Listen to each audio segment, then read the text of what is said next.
días a Santa María. Gracias. Casi un poquito más aquí en la mesa camilla. Bueno, sí, pero... Si está muy alto lo bajo, ¿no? Un poco en minoría y con la competencia, dichosa competencia de los amigos que defienden el reciclado de residuos. Así que nuestra competencia siempre sea con esas ideas de mejorar el medio ambiente, ¿no? Hoy tenemos ausencias importantes como la Ildefonso, que para bien suyo le ha salido un viaje y por lo tanto le hemos animado a que no lo desperdiciara, y luego otras personas como Antonio o Juan que tienen algún problema sanitario y que esperemos que en breve pues estén otra vez con nosotros, ¿no? Entonces vamos aprovechando esas deficiencias, vamos a intentar hacer una reunión más abierta, que podáis participar mucho más y apuntando simplemente 5 o 6 cosas que parecen de interés y que están pasando en estos momentos, ¿no? Una, queremos enseñar, es importante, esta portada del diario ABC, ¿no? Cada día nos sorprende con una portada parecida, y fijaros que aquí habla de la brecha generacional se agranda, los jóvenes pierden renta y los jubilados la aumentan.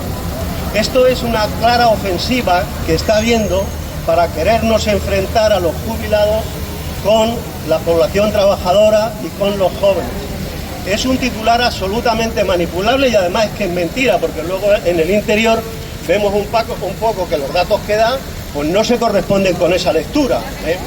Pero suponiendo que fueran datos buenos, lo importante es que intentan hacer ese enfrentamiento y no analizan ni dicen que la causa de esa diferencia es realmente el que desde la crisis del 2008 los salarios han bajado enormemente, las condiciones laborales de los jóvenes son terribles, a veces trabajan 10 horas diarias por ganar 800 o 900 euros, porque ya lo de 1000 eurista es un éxito, y ellos no analizan eso, simplemente dicen, y es verdad, que los jóvenes cada vez tienen una renta más baja, que no les permite acceder a unas viviendas cada vez más caras, y que, sin embargo, los jubilados pues sí que tenemos una renta mayor.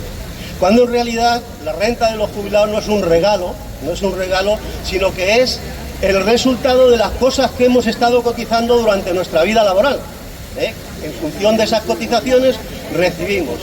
Y además, en función de que estamos movilizándonos, como hoy y como otros días, a favor de que nuestras rentas no pierdan poder adquisitivo y que se actualicen con las subidas del IPC. Bien, pues esto, que es una cosa normal, lo quieren presentar como un enfrentamiento para que si nos tenemos que pegar, nos peguemos los jóvenes con los viejos, los parados con los que trabajan y cosas de esas, sin mirar realmente a dónde está el problema, que el problema es arriba, que cada vez hay una concentración de empresas mayor, ahora ya está la fusión del Sabadell con el Bilbao, de grandes empresas industriales, de grandes empresas bancarias, de grandes fondos de inversión, que son insaciables, cada vez quieren ganar más y cada vez quieren pagar menos y cada vez quieren que se trabaje más y en condiciones más precarias, en trabajo temporal, en condiciones laborales peores incluso que las de hace 20 o 25 años. Y entonces esta es la batalla ideológica, que además, el otro día escuchando a una amiga mía, no es un problema de que sea ahora, es que muchos de vosotros habéis negociado convenios colectivos cuando estábamos en activo y nunca era un buen momento para que las empresas subieran los salarios. Si habían tenido un año malo, pues claro, como ha tenido un año malo, ¿cómo te voy a subir el salario? Y cuando había años excelentes de triplicaban los beneficios, no puedo subiros las condiciones porque pongo en riesgo el futuro, porque quiero hacer inversiones para garantizar la estabilidad, etcétera, etcétera. No estamos en una situación excepcional, estamos en algo que es crónico, que es, desgraciadamente, hay que decirlo, un poco la lucha de clases entre unos que quieren todos pero quieren más, no quieren repartir, no quieren la igualdad, están contra la igualdad, consideran que la igualdad es algo que desestimula, y el resto de la población. Y ese es el panorama en el que estamos moviendo. Aprovecha el ABC además para decir, y es verdad que en Alemania, pues el nuevo canciller alemán quiere hacer recortes en las pensiones y recortes en algunas condiciones laborales. Y es verdad que lo quiere hacer.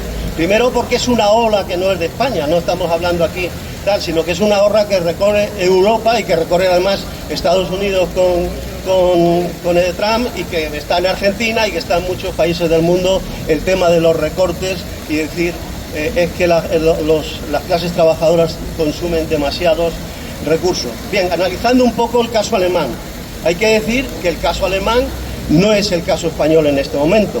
En este momento, de hecho, incluso ayer venía en La Vanguardia que dos agencias de calificación, la Fitch y la Moody's, estaban diciendo que España reconocían la fortaleza de la economía española, que era una economía pujante, mientras que la economía alemana, por culpa del efecto de la guerra, por culpa de que en vez de poder comprar combustible barato a Rusia por la guerra de Ucrania, se lo tiene que comprar a Estados Unidos, que es mucho más caro, por culpa incluso del tema de la competencia de los coches chinos en los temas eléctricos, está efectivamente atravesando una crisis económica seria, pero que no es nuestro caso. No hay por qué justificar los recortes en España porque los practique Alemania. Cada uno tiene su economía y cada uno sabe lo que puede hacer o no.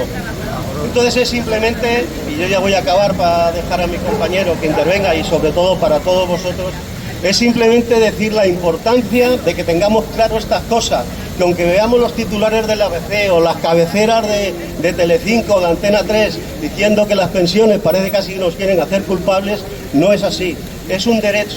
Y lo que tenemos que decir es, oiga, busque usted dónde está si es que no hay dinero, busque usted dónde están las causas de no haber dinero, que es en que cada vez recortan más los impuestos a las grandes fortunas. Lo ha hecho Juanma Moreno aquí en Andalucía, quitando los impuestos de sucesiones, regalando impuestos a las personas que más tienen y a los que menos, y haciendo aportaciones de miseria a bienes sociales, a las pensiones complementarias, etcétera. Otra ola también está en estos momentos, y es terrible porque la estamos sufriendo, sobre todo nosotros que tenemos más necesidades médicas, son los terribles recortes que se hacen en sanidad. Ellos dicen que no, ellos dicen que realmente que cogen el Excel de los presupuestos de la comunidad y dicen, mire, si hay más dinero en sanidad. Pero ¿cuál es el problema? El problema es primero una gestión horrorosa de ese dinero. ¿Cuál es el problema además? Que mucho de ese dinero está pasando a empresas privadas de sanidad, que parte de ello lo transforman en beneficios empresariales y no en beneficios para los enfermos. ¿Qué está pasando también? Que ese traspaso a la sanidad privada hace que la sanidad pública sea la que se quede con los casos, entre comillas, difíciles, que las empresas privadas no quieren atender. Son los casos más costosos, en medicamentos, en tratamientos, etcétera. Por lo tanto, lo que sufrimos en nuestras carnes, por mucho que ellos digan, oiga, no, que no recortamos los presupuestos, es que hoy, si coges el teléfono y con esto de los servicios de citas pides una cita a un médico de cabecera, raro es que la tengas antes de una semana. Pero ¿cómo puedes esperar con un catarro o con un dolor de estómago o con una infección de orina? ¿Cómo puedes esperar una semana para ir al médico de cabecera? No digamos ya luego si hablamos de los tratamientos, de especialidades, operaciones quirúrgicas y tal. Andalucía está a la cabeza del retraso y de los enormes plazos, pero a veces multiplicando 3 veces el plazo que se da en Andalucía para atender a un enfermo al que se da en Madrid o en Cataluña o en el País Vasco para los mismos sitios, incluso gobernados por partidos de derechas también. No necesariamente tiene que ser que es que unos lo hacen bien, tal. Entonces, esas son las cosas que tenemos que estar muy atentos. Y hay que seguir muy atentos con las movilizaciones. Ahora ha pasado un episodio en el País Vasco importante. Por ejemplo, los jubilados habían recogido 100 y pico mil firmas, los jubilados en el País Vasco, para hacer una ILP, o sea, una iniciativa legislativa popular, para que se debatiera el que se incrementen las pensiones mínimas, por lo menos hasta el salario mínimo interprofesional. Y la ILP ha sido rechazada en el Parlamento. Se ha aceptado porque no pueden rechazarla, porque lleva infinidad de siglas absolutamente legales. Incluso PNI y PSOE han dicho, ustedes han trabajado mucho, pero es que esto no es competencia nuestra, y ni siquiera se han dignado a discutir por qué habría que hacer esa operación. Podría parecer una derrota, podría parecer que recoger esas firmas no sirve para nada, y sin embargo no es así, porque está muy claro que es vigente y que sirven las movilizaciones que hace la gente para parar, a lo mejor no siempre al 100% como quisiéramos, pero para parar enormemente la ofensiva de recortes que intentan hacer. Y esto lo estamos viendo en Francia. Las protestas en Francia han acabado con el primer gobierno de esta legislatura y han puesto otro primer ministro también conservador. de estos neoliberales. Sin embargo, lo primero que ha dicho, ojo, ojo, yo no voy a hacer recortes, si los hago será pactando con la gente y tal, porque tienen miedo a esas movilizaciones. Por lo tanto, invitaros a seguir participando de estas cosas, a participar en las movilizaciones que va a haber de sanidad en Jaén, por la educación, aunque se ha quitado la del día 8 de octubre como una especie de esperar a ver si realmente la Junta de Andalucía da alguna respuesta, pero todas esas movilizaciones son importantes porque sí consiguen cosas y sobre todo ya en lo personal nuestro son importantes porque nos dicen estamos vivos, nos preocupa lo que le pasa a la gente y estamos luchando por ello. Nada más. Bueno, como decía Valentín, el micrófono está hoy a la oferta para todo el mundo que quiera participar. Porque en el fondo hoy lo que nos interesaría sería reflexionar sobre lo que hacemos aquí todos los lunes, ¿no? Ha terminado Valentín diciendo el tema de hay que estar atento, hay que estar alerta y el tema de las movilizaciones. Yo quiero empezar precisamente por recordar la movilización del día 25 de este mes, del mes de octubre. El 25 de octubre tenemos una gran movilización, una gran manifestación, los pensionistas en Madrid.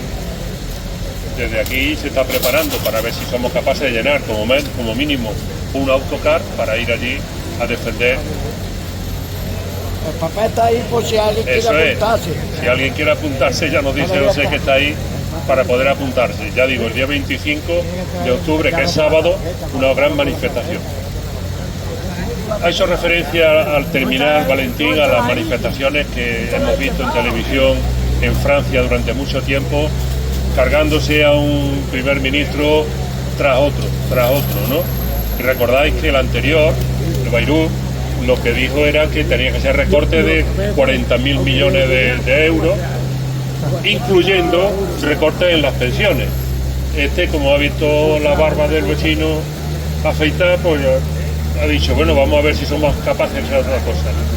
Pero lo mismo que está pasando en Francia, lo mismo que decía Valentín que estaba pasando en Alemania. Aquí él ha hecho referencia al periódico ABC, ¿no? Y ha hecho referencia a Alemania. Yo voy a hacer referencia a otro informe de los que estamos acostumbrados a valorar aquí, en estas reuniones, que es un informe del BBVA. El BBVA RQR, como gran banco, que además está intentando ahora con la OPA integrar al Sabadell dentro de su casa, bueno, pues elabora otro informe volviendo a la misma cantinela de siempre, que si las pensiones son insostenibles, que el sistema público de pensiones es insostenible. Entonces da una serie de pautas sobre algo que también ha comentado Valentín, que era el conflicto generacional o brecha generacional. El conflicto generacional, ya el otro día, el último lunes, Ildefonso estuvo hablando un rato sobre el tema, cómo ahora mismo en redes sociales, en TikTok, en Instagram, en esas redes sociales que manejan fundamentalmente la gente joven, hay influencers, y en YouTube también, en YouTube hay youtubers que están lanzando mensajes continuamente a la gente joven diciendo: tú estás ahora manteniendo con tus cotizaciones a las personas mayores que están jubiladas, pero a ti nadie te va a mantener, nadie te va a garantizar una pensión. Ese es un mensaje que están mandando desde la derecha y la extrema derecha, pero también a través, como digo, de redes sociales, de una manera muy intensa. Y además la banca se hace eco, porque en el fondo todo esto se hace eco de los informes de la banca, y en este último informe del BBVA lo que viene a decirle a la gente joven es, primero, el mantra de siempre: el sistema público de pensiones es insostenible. Es insostenible por los estudios que ellos hacen, estudios siempre interesados. Un paréntesis, una de las reivindicaciones que llevamos el día 25 a Madrid en la manifestación es que se haga una auditoría de los gastos de la Seguridad Social para demostrar que durante 40 años se ha estado diciendo que son insostenibles, pero siguen siendo igual de sostenibles que el primer día. Es decir, que es falso esa acusación que le hacen al sistema público diciendo que es falso. Bueno, la auditoría es un tema que está en ley del año 21, va a cumplir ahora en diciembre, va a cumplir 4 años que se acordó en ley aprobada por el Parlamento y no se ha hecho. Cuando el Parlamento se daba 6 meses de plazo para iniciar esa auditoría, no se ha hecho. Pues vamos a reivindicar para desmontar ese mantra que sobre todo, como digo, los bancos, los inversores, ¿no? Los grandes movimientos de inversión y hay determinados youtubers, determinados influencers de extrema derecha de las redes sociales insistiendo en que esto es insostenible. Entonces le están diciendo a la gente joven, oye, que los que tú estás pagando ahora mismo nadie te garantiza que te lo va a pagar después, así que empieza a pedir que haya pensiones privadas de capitalización, que no haya el sistema de reparto que tenemos ahora, en que una generación va contribuyendo a un fondo común y se le va pagando a los jubilados. En la siguiente generación haría lo mismo y la siguiente lo mismo. Es el sistema de reparto en el que estamos. Sin embargo, lo que nos están diciendo, lo que le están diciendo sobre todo a la gente joven, no a nosotros, lo que le está diciendo a la gente joven, oye, muévete, denuncia que el sistema público de pensiones no tiene futuro ninguno, pide que los jóvenes, la gente joven, los trabajadores y trabajadoras, que lo que hagan es planes privados de pensiones, individuales, de capitalización, que cada uno lleva su mochila según lo que haya trabajado, según lo que haya cotizado, para jubilarse al término de su vida laboral. Esos son los ejes fundamentales de ese discurso, los ejes fundamentales que llevan, como digo, más de 40 años diciendo y hablando pestes del sistema público de pensiones, sobre todo sobre la falta de sostenibilidad.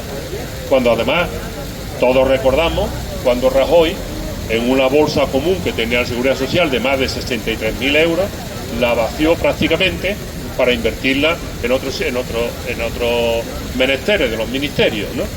Entonces, este es un tema que hay que estar muy alerta y cada vez tiene más sentido que nos reunamos aquí los lunes y cada vez tiene más sentido que nos reuniéramos más personas, porque esto o lo defendemos o, como estamos viendo, lo decía Valentín, lo que estamos viendo, los movimientos que estamos viendo alrededor, países como Francia, donde ya han dicho no, pero donde vamos a meter manos en las pensiones, y aquí lo que nos están diciendo las derechas, lo que nos están diciendo es que si consiguen el gobierno van a hacer lo mismo que están haciendo las derechas en toda Europa, que es el recorte de las pensiones. Así que tendríamos que estar un poco atentos y alertas de lo que nos puede venir si entran en gobierno gente con esta política. Había otra cosa que comentó el otro día también Ildefonso, que a mí me gustaría hacer una reflexión e invitar, como digo, a la participación, que podíamos aprovechar, como digo, antes el micrófono por más gente. Y era el tema del rechazo que hubo en el Parlamento hace poco sobre el tema de la jornada laboral. Pues claro, cuando se ha analizado el tema de la jornada laboral, algunos de los titulares decían: se ha perjudicado con este bloqueo a la reducción de 2 horas y media a la semana, la jornada laboral, se ha perjudicado a 12 millones de trabajadoras y trabajadores. 12 millones de personas que están en el mercado laboral que podían haberse beneficiado de esto. Y resulta que sus representantes, los que dicen ser sus representantes, allí juntan menos votos que los que estaban en contra.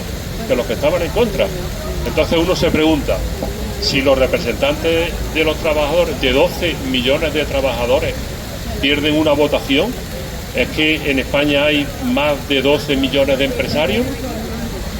Es decir, si ganan la votación los que representan al empresariado, ¿es que hay más de 12 millones de empresarios en este país? ¿O es que hay quien se está tirando piedras a su tejado? Es decir, hay quien está apoyando continuamente y votando a quien después le perjudica. Eso nos tiene que hacer reflexionar. Tenemos que saber en qué lado estamos. Antes hablaba Valentín de la lucha de clases, es decir, ¿tú eres clase trabajadora o eres clase empresarial? ¿Dónde estás? Cuando votas, ¿con quién crees que estás? ¿Quién crees que estás apoyando? Porque esta era una medida que desde el año 83, con Felipe González en el gobierno, no se había tocado, ¿no? Cuando se redujo a 40 horas. 40 y tantos años después se vuelva a plantear, ya hemos oído las declaraciones que ha dicho el empresariado, ¿no? Y ya si escuchamos al presidente de la COE ya empezar a correr. Y son los mismos argumentos que tenían en los años 80. Entonces, yo creo que una de las cuestiones que tenemos que plantearnos entre nosotros precisamente es hablar de eso. Oye, ¿a quién representan los que votan en contra y a quién representan los que votan a favor? Vamos a ver si nos aclaramos un poco, ¿no? Están llamando por teléfono. Digo, el teléfono está a vuestra disposición. Digo, el micro está a vuestra disposición.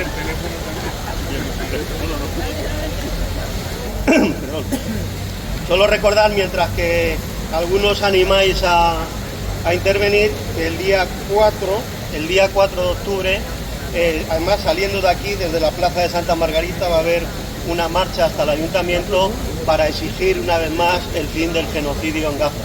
Yo creo que mientras que estamos hablando de estas cosas que son muy importantes, está pasando algo terrible en el mundo, y es la masacre de un pueblo de la manera más gratuita y sin de la manera más violenta, es que yo creo que a todos vosotros os pasa, ya se te acaban los adjetivos, ya casi hasta ni quieres ver la tele del hastío que supone ver esos niños, esas personas, esos padres, porque a veces hablamos solo de los niños, pero la muerte de un niño es terrible, pero ese niño a lo mejor incluso ya es huérfano porque ha matado a su padre, o ese padre que le han matado a un hijo, y es terrible, a veces duele, pero hay que seguir, tenemos que seguir recordando que Gaza está ahí, y mientras haya un gazatí vivo tenemos que intentar defender su vida, defender su dignidad, defender su libertad.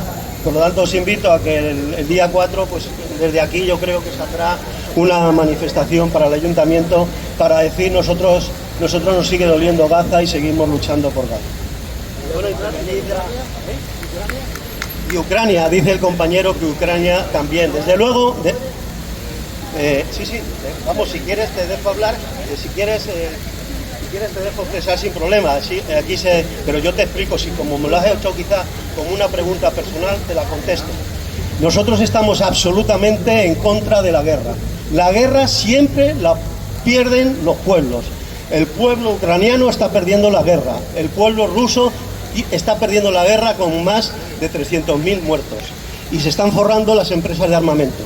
Uno de los temas que nos quieren vender estos días, y digo vender porque yo sinceramente hay datos de gente que entiende 10 veces más que yo que no lo acreditan, que es que parece que Rusia mañana nos va a atacar, y entonces se están justificando los recortes porque tengo que invertir en drones, porque tengo que invertir en aviones, porque tengo que invertir en tanques. Como veis, las guerras siempre justifican el que la clase trabajadora de cada país sea la que sufre y la que pierde en las guerras. Desde luego yo estoy en contra de la invasión de Ucrania por parte de Rusia, y estoy en contra de lo que está pasando allí. Pero estoy en contra de todas las guerras y yo creo que estamos los que estamos aquí igual. Pero quiero que no aceptes que es un paralelismo. No es esto igual que esto y además no es una guerra de cartas. Mira, yo mato en Ucrania y tú matas en Gaza. No, eso no es así. Estamos en contra de todas las guerras, pero lo que está pasando en Gaza no es una guerra, aunque lo quieran vender. La guerra Israel, jamás, no. Es una masacre de un pueblo que lleva 50 años siendo masacrado en Chabra, en Chatila, quitándole cada vez más terreno, ejecutando y matando a sus mejores gentes, a los periodistas, a los médicos, a los actores, a los cineastas, a los deportistas. No es una guerra. O sea, cuando hablemos de Gaza, por favor, no hablemos de Ucrania. No tiene nada que ver. Que hay que condenar de Ucrania, yo el primero. Que hay que condenar la guerra, yo el primero. Pero no hagamos paralelismo porque no lo hay. Lo de Ucrania, yo creo que en el mundo no tiene ni un solo ejemplo que pueda decirse que permita justificar lo que está pasando allí. Dejo que otras personas... Ucrania no atacó a Rusia. Gaza,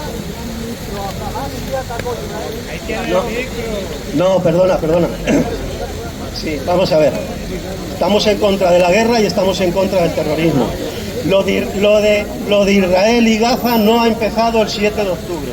El 7 de octubre hay datos muy reconocidos de que jamás es un montaje del gobierno israelí para justificar sus atrocidades. Pero la masacre de Gaza, el exterminio del pueblo palestino, la invasión y la ocupación permanente de Cisjordania no empezó en octubre hace 2 años, ha empezado hace 50 años y sigue.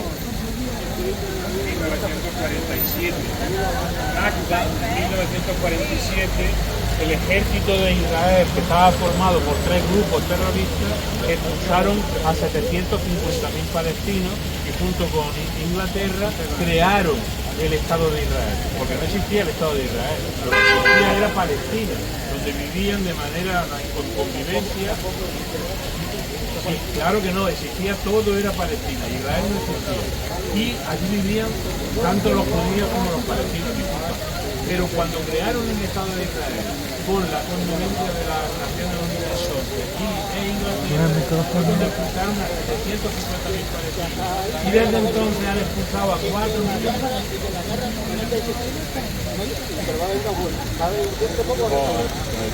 Pero que siempre que oigo yo sobre Gaza, no oigo sobre Ucrania.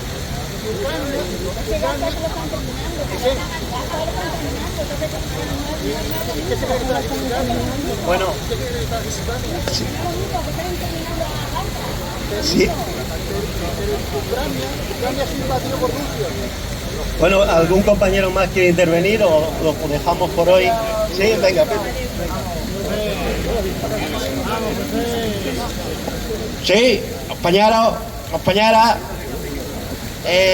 Yo tengo que decir, y voy a decir una cosa, de verdad que las cosas están mal, las cosas cada vez, pero bueno, vamos a seguir, y vamos a seguir luchando y vamos a seguir remontando,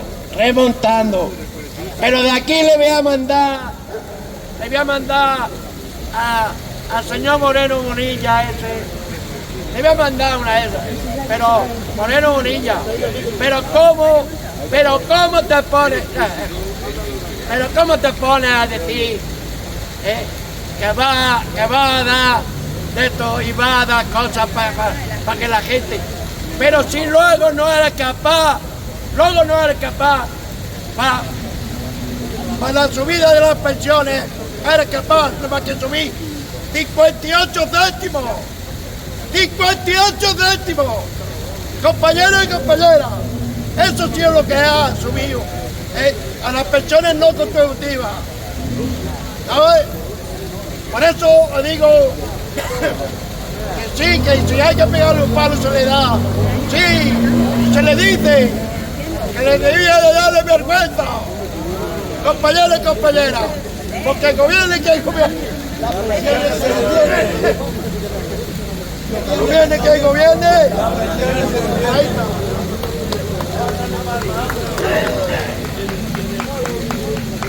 Bueno, pues muchas gracias y nos vemos el lunes que viene.